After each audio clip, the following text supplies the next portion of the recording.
বেসরকারি শিক্ষকরা হাওয়া খেয়ে বাঁচে, তাদের খেতে হয় না, ঠিক না? গত 2 মাস ধরে বেতন বন্ধ। কি করে চলে শিক্ষকেরা? ক টাকা বেতন পায়? অল্প ক টাকা বেতন।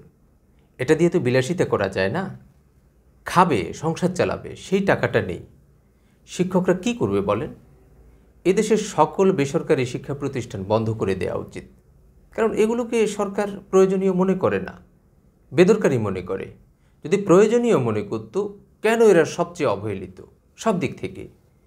বেসরকারি বিদ্যালয়ের শিক্ষকরা এত বেশি অবহেলিত, এদেশের সকল শিক্ষা প্রতিষ্ঠান যদি বন্ধ করে দেয়া হয়, প্রায় 90% শিক্ষার্থী বেসরকারি বিদ্যালয়ে পড়ে। এখানে শিক্ষকদের প্রায় 90% জড়িত। তো এটা যদি অপ্রয়োজনীয় হয়, এটা বন্ধ করে দিলে ভালো। সরকারের উচিত এটা বন্ধ করে দেয়া। কারণ 90% শিক্ষার্থীর পড়ার কোনো দরকার নেই, 10% পড়লেই হবে। আমরা কোন এক জ্বালায় পড়েছি দেখেন। আগে যেভাবে বেতন আসতো, যেভাবেই আসুক, 8-10 তারিখে ঠিক ছিল। ইএফটির নাম করে আমাদের বেতনটাই বন্ধ করে দেয়া হয়েছে। এটা হয় কোনো ষড়যন্ত্র অথবা গাফিলতি।